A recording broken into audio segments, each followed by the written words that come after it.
Olá pessoal, bom, nosso estudo hoje trata da NR35, Trabalho em Altura. Uma norma aí que é sempre muito destacada pelo grau de importância que tem com relação com os trabalhos, principalmente com elevados números de acidentes no trabalho em altura. Então é uma norma que tem aplicabilidade em qualquer tipo de segmento, atividade que vai fazer trabalho em altura. Estima-se que 40% dos acidentes de trabalho com morte no Brasil envolve trabalho em altura. Então vamos à normativa, né, que ela nos apresenta. Bom, a norma ela deixa bem claro que ela está preocupada, né, desde aqui preocupada, e assim, as medidas de proteção vão estar envolvidas desde o planejamento, organização e execução da tarefa. Então, desde que você está planejando o trabalho, eu tenho que olhar o que a NR35 está dizendo. A aplicação, ela aplica toda a atividade com diferença de nível acima de 2 metros. Só um cuidado, pessoal, que atividades com diferença de nível menor precisam ter controle também. Não precisa ter o mesmo controle que a NR35 diz, mas tem que ter proteção para o trabalhador, proteção coletiva, análise de risco, até em alguns casos, talvez até uma permissão de trabalho. Então, esses 2 metros, a norma todinha se aplica. Em trabalhos menores, a própria NR1 é muito clara. Tem risco, tem que ter controle. Tá? Eu não posso perceber um trabalhador a 1,80 m de altura e falar, não, ó, não precisa fazer nada não, que a norma não se aplica. Não tem nada a ver isso. A norma se aplica nesse contexto a partir de 2 metros. Em atividades menores, eu tenho que ter o controle também. Né? Que vocês vão perceber que é muito parecido disso. Eu não posso deixar um trabalhador a 1 metro de altura sem ter um controle do trabalho que ele está fazendo, né? Sem entender uma situação de emergência que pode acontecer. Então a norma faz um corte aí de 2 metros para aplicar toda a normativa, mas anterior a isso também, qualquer risco de queda tem que ter controle. Responsabilidade da organização. O que a empresa é responsável? Ela tem que garantir a implementação dessas medidas de prevenção. Então, todos os recursos que precisam para atendimento da norma, a organização implementa. Garantir, né, assegurar também a realização de análise de risco e permissão de trabalho. Tem que garantir, né? Ela tem que garantir com formulário, com tempo de organização de trabalho, com treinamento. Então, tudo isso a organização tem que fazer. Quando é atividade rotineira, a empresa tem que elaborar um procedimento operacional. Imagine que uma empresa executa uma atividade de troca de ventiladores em um ambiente dela de trabalho e faz isso de forma rotineira, né? Tem uma rotina para trocar ou dar manutenção em ventiladores que estão numa altura acima de 2 metros. Então, em vez de e aquele ambiente ali é o mesmo ambiente sempre, não tem interferência externa, é sempre o mesmo local, as mesmas ferramentas de trabalho, ela pode criar um procedimento operacional. Não tem interferência externa de tempo, do clima, então ela pode criar isso. Disponibilizar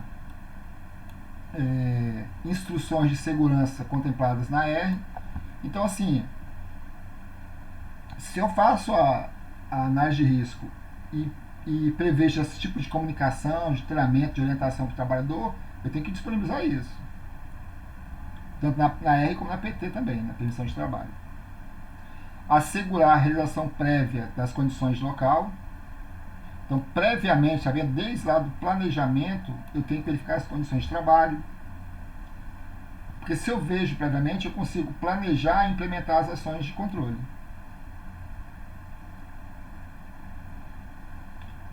Adotar providência. Tudo aqui é organização, tá? A empresa tem que garantir isso. Adotar providências necessárias para acompanhar o cumprimento dessas medidas.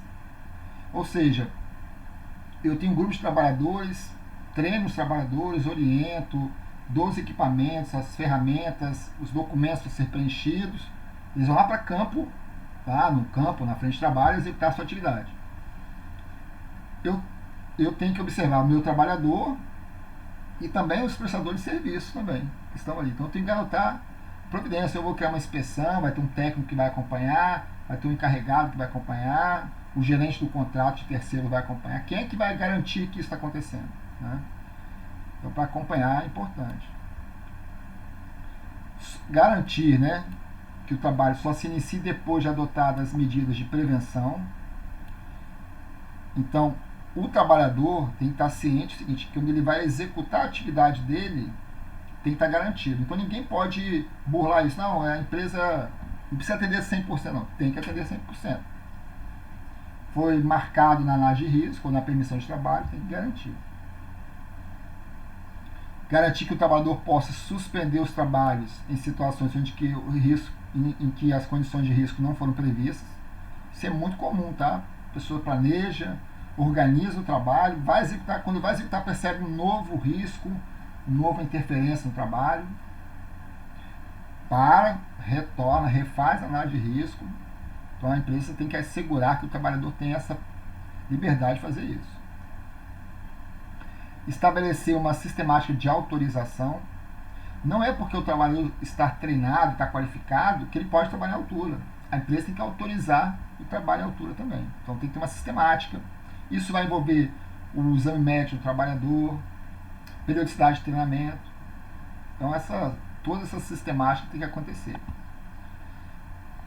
E garantir o arquivamento da documentação, análise de risco, permissão de trabalho, por um período mínimo de 5 anos, exceto exposições. Ou seja, se tiver algum acidente envolvido aí, o tempo vai ser maior de arquivamento. Cabe ao trabalhador cumprir as disposições previstas. O que o item 1 da NR 1 fala? O item 1.4.2. Das obrigações do trabalhador de cumprimento, de usar o EPI, atender os procedimentos operacionais, informar ao superior hierárquico qualquer situação de risco. Então, o trabalhador, além de cumprir a normativa da NR 35, cumpre também o exigido da NR 1.4.2. Todo trabalho, aqui mudando um pouco da responsabilidade, né? Autorização, capacitação e aptidão da empresa. Todo trabalho à altura deve ser realizado por trabalhador formalmente autorizado. Nós falamos na vez passada ali, né? O trabalhador tem que estar formalmente autorizado, um documento da empresa garantindo que ele esteja autorizado a executar a atividade. O trabalhador autorizado é aquele que é capacitado e o estado de saúde dele foi avaliado e foi considerado apto, né, para exercer suas atividades. Então ele está capacitado, está treinado e a saúde dele foi avaliada. A autorização para trabalho à altura deve considerar quais são as atividades, a capacitação que ele recebeu, porque nem todo trabalho à altura é igual. Você tem trabalho em alturas na horizontal, na vertical, né? Alguns tipos de trabalhos específicos, né, em telhados. Então tem que saber se ele tem essa autorização, se o treinamento complementou esse trabalho dele novo, e também a aptidão clínica para desempenhar a atividade. Deve estar escrito lá no documento funcional do empregado que ele tem essa autorização, e garantir um sistema de identificação. Por exemplo, você dá um crachá diferenciado com ali a validade da autorização dele, para que ele possa depois ser submetido novamente a um exame de saúde, a uma nova capacitação. Então a gente tem que conhecer muito o trabalho que o empregado executa, se ele tem capacidade para executar aquele trabalho, se ele vai ser capacitado adequadamente para aquele trabalho, e a questão de saúde dele também, se é permitido, né, ele executar essa atividade.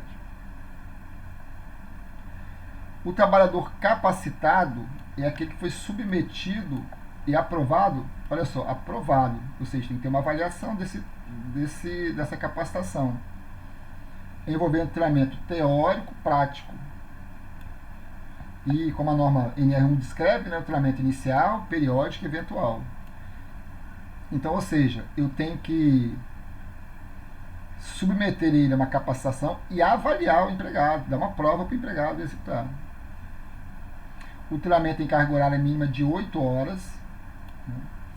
Esse treinamento mínimo de 8 horas alguns trabalhos, às vezes, precisam de mais de 8 horas, pela complexidade, pelo alto risco. Então, por isso que a norma deixa claro que mínima, né? Cabe a quem vai organizar a capacitação entender se isso é suficiente para o trabalhador. E deve ser realizado antes do trabalhador iniciar a atividade. E vai complementar, vai falar sobre as normas, principalmente a CNR35, a análise de risco e as condições impeditivas, o que impede o trabalho em altura, os riscos inerentes ao trabalho em altura, quais os riscos que ele pode ter no trabalho em altura, prevenção e controle, isso aqui é um tópico muito importante, né? O que ele vai fazer para prevenir os riscos potenciais, sistemas e equipamentos de proteção coletiva. Lembra que a segunda coisa, né, que a gente tem que ter em trabalho em altura é a proteção coletiva. A primeira é evitar o trabalho em altura. E a segunda é a proteção coletiva. O EPI que ele está usando tem que saber utilizar, selecionar, inspecionar, conservar e quais as limitações de uso. Tá? E cinto de segurança, absorvedor de impacto, tala baixo, tem muitas limitações de uso. Isso é importantíssimo, o empregado conhecer isso. Típicos de acidentes no trabalho em altura, né? Alguns acidentes ocorridos. Condutas em situações de emergência. Noções básicas de técnica de resgate e de primeiros socorros. Esse, pessoal, é um ponto assim, muito importante. O trabalhador, quando ele está lá protegido com o cinto e cai em altura e está ali preso pelo cinto de segurança, ele tem que ser rapidamente retirado dali. Senão pode causar até uma gravidade de sua saúde que vem causar até um óbito. Tá? Então esse é um problema muito que a empresa precisa estudar muito. Tem um acidente? Teve. O cinto segurou? Bom, que bacana, né? Como é que eu tiro o trabalhador dali? Como é que eu resgato esse trabalhador rapidamente, sem expor risco a quem está socorrendo? O treinamento periódico deve ser realizado a cada 2 anos e a mesma coisa, a carga horária mínima de 8 horas. A carga horária não diminui. E o conteúdo programático, o empregador define. Por quê? Porque aqui eu já tenho uma situação que o trabalhador já está executando a atividade há algum tempo mais. Aí eu posso abordar outras questões envolvendo aquele trabalho específico em altura.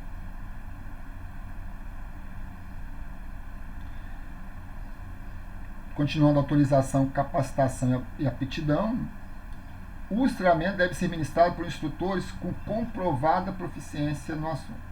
Isso é um ponto importantíssimo. Não é porque a pessoa fez um curso de técnico de segurança, de engenheiro de segurança, de enfermeiro do trabalho, que ele pode ir lá e dar o treinamento de trabalho à altura. Ele precisa saber conhecer o trabalho, conhecer os equipamentos de proteção. E isso, às vezes, o curso, a formação por si só não garante. Como é que ele pode comprovar a proficiência? Ter trabalhado em empresas com trabalho à altura, ter participado de cursos de aprofundamento, teóricos e práticos. Né?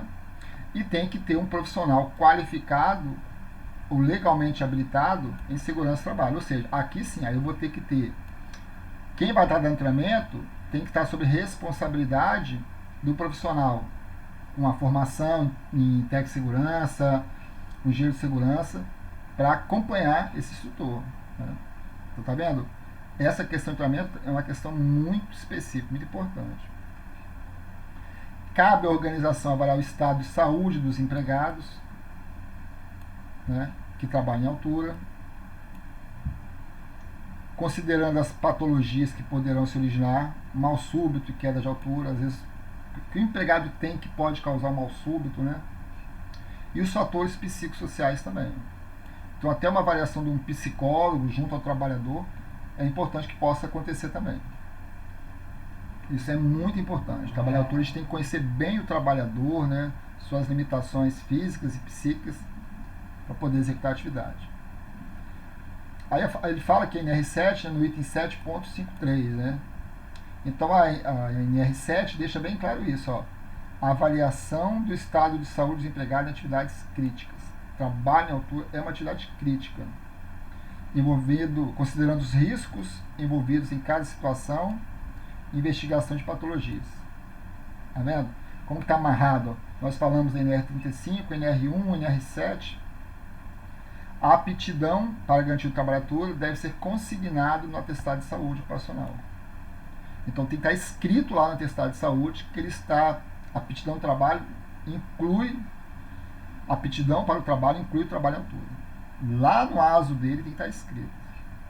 Como é que eu imagino? Eu estou recebendo o trabalhador, eu tenho que ver o treinamento dele, quem deu o treinamento, se esse instrutor tem uma comprovada proficiência, o exame médico dele, o exame psicossocial dele. Então, quais as condições, né? Eu estou recebendo esse trabalhador e tudo isso eu tenho uma documentação que eu tenho que juntar isso no dossiê do trabalhador. Aí o tópico de abordagem direta sobre a NR, né? Planejamento e organização. Todo o trabalho deve ser planejado e organizado. Então tem que haver um planejamento. No planejamento do trabalho deve ser adotado de acordo com a seguinte hierarquia. Primeiro, medidas para evitar o trabalho em altura. Aqui uma foto da Fundacentro, né? Um trabalhador que precisa limpar esses vidros aqui, ao invés de usar um andaime, uma escada para ele subir e limpar, ele usou um prolongador aqui de um rodo, né? E está limpando aqui sem precisar trabalhar em altura. Medidas que eliminam o risco de queda. Aí podemos ver guarda-corpo, né? E medidas que minimizam as consequências da queda, quando o risco de queda não puder ser eliminado. Então tem que pensar sempre nessa linha. Primeira coisa, eliminar o trabalho à altura. Todo o trabalho à altura deve ser realizado sob supervisão, definido pela análise de risco. Lembra, essa análise de risco, pessoal, não é a análise ou avaliação de risco que o PGR faz. É a análise de risco específica do trabalho que vai ser executado. A execução do serviço deve considerar as influências externas. Então, aqui nesse mesmo sistema aqui, que o trabalhador está aqui manualmente. Se ele coloca o andaime aqui, né, para trabalhar, eu tenho que considerar se tem trânsito de veículos, se está chovendo na hora. Então, eu tenho que considerar todos os fatores externos que podem interferir no trabalho. O horário de trabalho, né, se vai estar mais claro, se vai estar mais escuro. Tem que observar tudo isso. Isso aqui, ó, todo trabalho em altura tem que ter uma análise de risco. Vai fazer trabalho em altura, tem que fazer análise de risco. A norma permite que trabalhos rotineiros em que não haja influência externa pode ter um procedimento de trabalho. A análise de risco deve considerar o local onde os serviços serão executados. Vejam aí as pessoas que trabalham em áreas públicas, né, em vias públicas. Tem trânsito, tem interferências do ambiente, né, do clima. Isolamento, como é que vai ser isolado e sinalizado o local. Quais os pontos de ancoragem. Porque o cinto de segurança ele vai funcionar bem se tiver uma boa ancoragem, né? Tem que ter um bom ponto de fixação. As condições meteorológicas, que a gente falou até um pouco acima. Como que eu seleciono e inspeciono os equipamentos de proteção, seja eles coletivos ou individuais. Eu tenho ali no meu trabalho em altura, eu tenho um guarda-corpo. Antes de utilizar, eu tenho que verificar se está adequado, se está resistente, atendendo às normas vigentes, né, que existem normas para isso. E o risco de queda de materiais e ferramentas. Pode ser que você tenha um trabalho que passe gente embaixo, tenha trabalhador embaixo. Como é que fica o material que eu estou trabalhando? Se ele cair, né? Onde que eu amarro o material? Quais os pontos de amarração do material? Então, olha a quantidade de tópicos de importância que tem que ser considerado numa análise de risco. Se tem trabalhos simultâneos, então a pessoa está ali trabalhando em altura e tem outro colega em trabalho em altura próximo, só que está numa atividade de solda, de caldeiraria. O que as outras normas dizem sobre esses trabalhos, né, em altura, em alguma abordagem, questão de ruído, de poeira, de risco de choque elétrico da NR10. Então, o que a norma diz também? Né? Eu estou lá em altura, mas tem outros riscos que às vezes estão abordados em outras normas. Os riscos adicionais, como eu disse agora também. O que impede o trabalho em altura, o vento muito forte, a ponto de ancoragem inexistente, cinto sem inspeção. Então, o que impede? Né? São várias situações, são diversas situações que vão ser vistas no momento da análise de risco. Como vai ser a situação de emergência e primeiros socorros?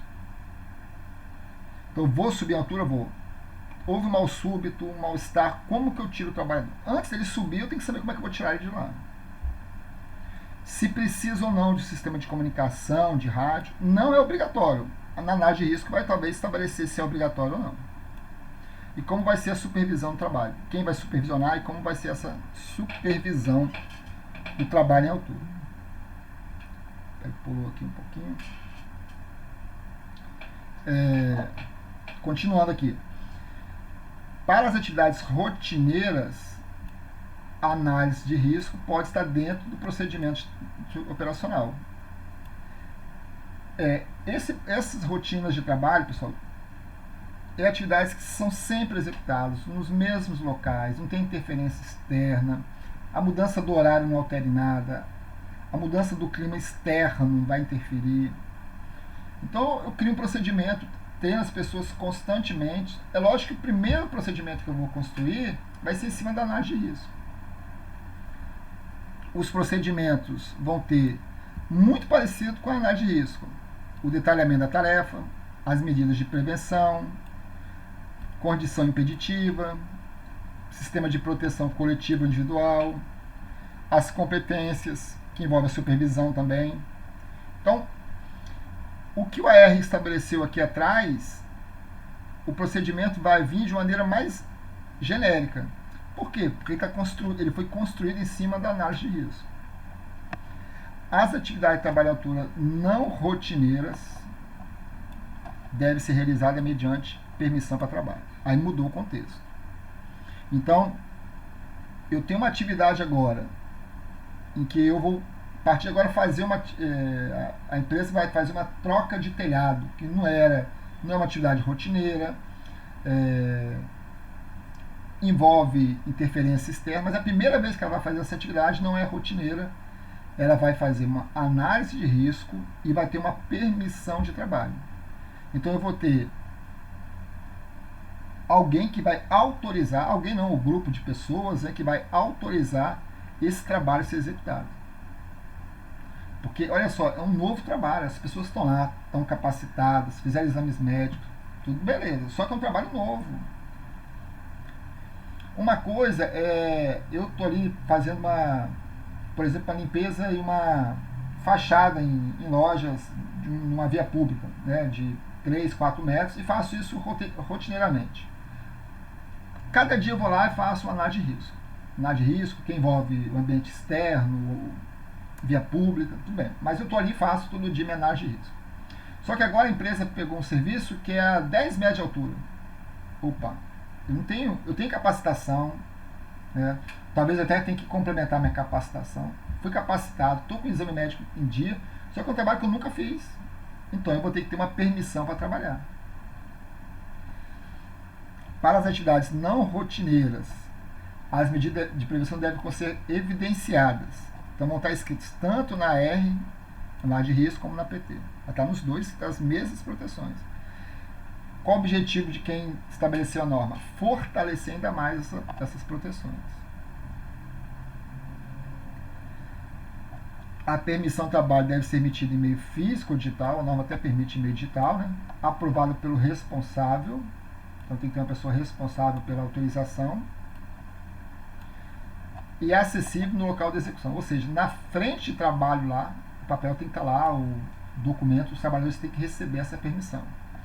Acabou o serviço, encerra e arquiva.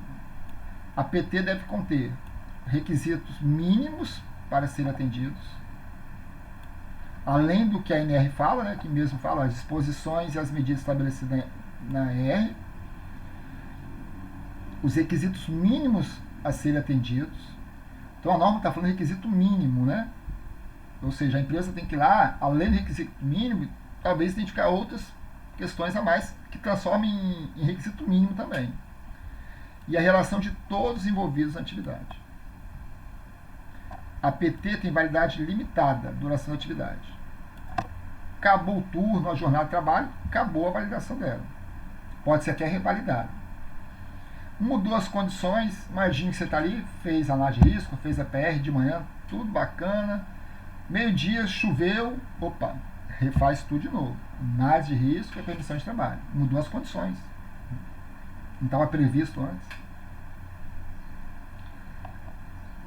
Sistema de proteção contra quedas. Aí é a parte de proteção do trabalhador. É obrigatório o sistema de proteção contra a queda, sempre que não for possível evitar o trabalho à altura. Então, a ideia é evitar o trabalho à altura. Não tem, vou lá fazer um sistema de proteção contra a queda. Deve ser adequado à tarefa, selecionado de acordo com a análise de risco, ser selecionado por profissional qualificado ou legalmente habilitado. Né? Então, quem vai selecionar, a pessoa tem que ser qualificado, tem que ter formação, tem que estar habilitado pelo conselho, ter resistência, ou seja, tem que ter um engenheiro responsável que garanta a resistência disso, atender às normas vigentes nacionais ou internacionais, se não tiver nacional, e todos os seus elementos, todos os seus elementos, submetidos a uma sistemática inspeção. Então, se o trabalhador está usando um guarda-corpo, eu tenho que olhar todas as partes do guarda-corpo, todos os pontos de fixação do guarda-corpo, todos os elementos. A seleção do sistema de proteção contra a queda deve considerar a utilização de proteção coletiva, que é o melhor, né, ideal, e o sistema de proteção individual. Quando não existe a proteção coletiva, na impossibilidade, ou às vezes a proteção coletiva não oferece completa proteção. É muitas vezes parecido com o que é mesmo a questão do EPI, né? Ou eu tenho uma proteção coletiva, né? Quando não tem, vou usar o equipamento de proteção. Ou quando a proteção coletiva não garante proteção total. Essa foto aqui da Fundacentro é uma proteção coletiva, tá vendo? Então quem está aqui dentro trabalhando, está aqui protegido, né? Não vai precisar usar o cinto, aqui está protegido lá de cá, né? Então, oferece completa proteção, desde que todos esses tópicos aqui, todos esses pontos aqui, sejam periodicamente inspecionados, sejam construídos para aguentar a carga que a norma estabelece, todos esses tópicos aqui. E o EPI também vai para atender emergência também. Então, imagine que eu tenho um trabalhador com trabalho em altura, sofreu um acidente, quem vai resgatar vai usar também. A proteção contra a queda deve ser projetada por um profissional legalmente habilitado. Nesse caso, teria que ser um engenheiro para projetar. O sistema de proteção individual, né, pode ser de restrição, de movimentação.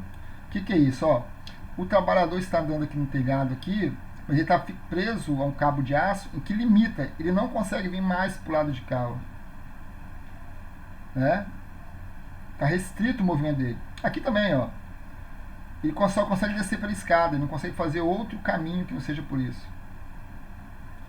Retenção de queda. Né? Então ele está usando uma proteção aqui, que se ele cair vai reter a queda dele, ou uma tela também. O posicionamento de trabalho dele. E o acesso por cordas. As cordas podem ser utilizadas para trabalho. Aqui é um exemplo aqui pela imagem da Fundacentro aqui. Né? O fabricante ou importador do EPI deve disponibilizar informações quanto ao desempenho dos equipamentos. Importante é o limite de uso, tá? Considerando a massa total aplicada ao sistema. Deve ser efetuadas inspeções iniciais, rotineiras e periódicas, conforme o fabricante ou projetista determina. Inspeção inicial entre o recebimento e a primeira utilização do sistema de proteção individual de queda. Inspeção rotineira antes do início dos trabalhos. Inspeção periódica, uma vez a cada 12 meses. podendo ser intervalos menores. Registrar as inspeções, todas as inspeções que tiveram o sistema de proteção individual contra a queda, recusados, né? Então eu tenho que, só reforçando, eu tenho que registrar as inspeções de todos os equipamentos também, inclusive os recusados também. Os elementos que apresentarem defeitos, degradação, deformação ou sofrer impactos com a queda devem ser inutilizados. Ou seja, vamos lá, sistema de proteção individual contra a queda, que sofreu impacto com a queda, ou seja, o trabalhador utilizou o cinto, houve impacto, deve ser descartado, exceto se tiver restauração de acordo com a norma prevista. Se eu não consigo fazer isso, ou seja, o trabalhador caiu com o cinto de segurança lá, foi socorrido, o trabalhador, a trabalhadora, eu não tenho condições de restaurar, eu vou descartar o equipamento, porque ele foi utilizado, foi usado uma carga máxima nele. Isso é muito importante, esse detalhe, tá? Muito importante. O sistema de proteção individual deve ser selecionado de forma que a força de impacto transmitida ao trabalhador seja no máximo de 6 kN. Para eu calcular o quilonewton, eu tenho que considerar o peso do trabalhador, a aceleração da gravidade, a distância da queda que eu vou observar no fator de queda e o uso do observador de impacto, que vai proteger um pouco o trabalhador, vai reduzir um pouco esse impacto. O sistema de ancoragem deve garantir para resistir às forças que possam ser aplicadas. Tem que haver, se havendo possibilidade de ocorrência de queda com diferença de nível, em conformidade com a análise de risco, o sistema deve ser dimensionado com retenção de queda. Então, se tem chance do trabalhador cair, ele vai andar no local em que tem risco de queda. Tem que ter um equipamento de retenção de queda, que é isso aqui que a gente viu, ó. A tela, o trava-queda aqui, tem que garantir para que não caia, não tenha muita queda, né? Não desloque muito. No sistema de proteção individual de retenção contra a queda e no acesso de cordas, o equipamento de proteção individual deve ser o cinturão de segurança tipo paraquedista. O cinturão, quando utilizado em retenção de queda, deve estar conectado ao seu equipamento de engate de retenção, indicado pelo fabricante. Então, quando o cinturão de segurança de paraquedista for utilizado para retenção de queda, ele tem que estar conectado com o seu elemento de engate para retenção de queda, com trava-queda, que é indicado pelo fabricante. Então eu pego o cinto ali e olho o que ele indicou para isso. Quando a utilização de retenção de queda, o cinturão de paraquedista deve ser dotado de talabarte integrado com absorvedor de energia. Então a norma deixa claro, se tem risco de queda, né, o trabalho dele envolve o risco de queda, tem que ter observador de energia, que senão o impacto do trabalhador é muito forte. A utilização do sistema de requeção de queda por trava-quedas deslizantes, né, guiado, deixa eu mostrar uma foto aqui depois. Deve seguir as recomendações do fabricante, em particular no que se refere à compatibilidade do trava-queda deslizante guiado com a linha de vida, né? O trabalhador ele vai estar trabalhando lá na sua linha de vida e vai ter o trava-queda também. Comprimento máximo dos extensores, né, para que não haja uma queda muito longa. Análise de risco deve, nesse caso, prever que o trabalhador deve estar conectado ao sistema durante todo o período de exposição à queda, a distância que ele tem de queda livre, quanto que ele cai, o fator de queda. O fator de queda é a relação do ponto de ancoragem com o tamanho da queda do trabalhador, com a distância de queda. A utilização do elemento de ligação que garanta que o impacto máximo de 6 kN. Zona livre de queda. E compatibilidade entre os sistemas. Então, você vai usar sistema de trava-queda, absorvedor de energia. Esses têm que estar compatíveis com a utilização. A utilização do sistema de retenção de queda, né? Retenção de queda, por trava-queda, aqui o trava-queda, deslizante guiado, deve atender às recomendações do fabricante. A compatibilidade do trava-queda com a linha de vida, comprimento máximo dos extensores, quanto que pode ser, qual o tamanho máximo do extensor, né? Análise de risco prevista nessa norma deve considerar os seguintes aspectos: que o trabalhador deve permanecer conectado ao sistema durante todo o período de exposição à queda, a distância da queda livre, o fator de queda, o impacto de 6 kN máximo, zona livre de queda e a compatibilidade com os elementos do sistema de proteção individual contra a queda. O talabarte e os dispositivos trava-queda devem ser posicionados de modo a restringir a distância de queda livre. Então, que tem que reduzir ao máximo, né, a distância de queda, ou seja, quanto mais alto fixado para o trabalhador, que haja a menor queda possível, é o ideal. É sempre o prioritário estudo, né, do trabalho. Em caso de ocorrência de queda, o trabalhador não coluda com a estrutura inferior, ou seja, o trabalhador caiu aqui, não vai bater na parte de baixo aqui. O talabarte com absorvedor de energia, né, não pode ser utilizado conectado a outro talabarte ou com nó lá. Assim. Então tem que ser íntegro, né, conforme fornecido pelo fabricante. E aqui é o último tópico, a emergência e salvamento. A organização deve estabelecer e implementar medidas de procedimentos, implementar e manter procedimentos de respostas aos cenários de emergência de trabalho, além do disposto na NR1. Quais os perigos associados à operação de resgate?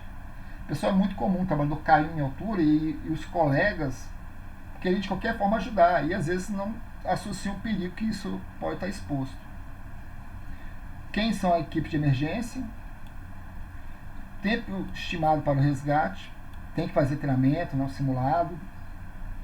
Quais as técnicas apropriadas e equipamentos pessoais e coletivos, de forma a reduzir o tempo de suspensão inerte do trabalhador. E a organização deve realizar a análise de risco do cenário de emergência. Olha só, tá vendo? Então eu planejo, organizo, trabalho e prevejo até a questão de emergência também do trabalhador. A organização deve assegurar que a equipe possui os recursos necessários para a resposta à emergência. Então, se eu imagino o que tem de cenário, eu tenho que imaginar qual recurso tem que ter e a organização tem que fornecer. As pessoas responsáveis pelas medidas de salvamento têm que ter capacitação para executar o resgate, saber prestar primeiros socorros, possuir aptidão física e mental, que não é fácil. Olha lá no exame médico, na avaliação psicossocial de um psicólogo, eu posso estar observando isso. Quando realizado por uma equipe interna, a organização deve estabelecer o conteúdo e carga horária de capacitação em função dos cenários. Então, se vai ser o próprio trabalhador que vai fazer isso, o trabalhador da própria organização, você tem que estar muito bem treinado. Tá bom? Então, isso foi uma leitura rápida aí da NR35, destacando os principais tópicos da minha percepção. Obrigado pela atenção de todos, um grande abraço.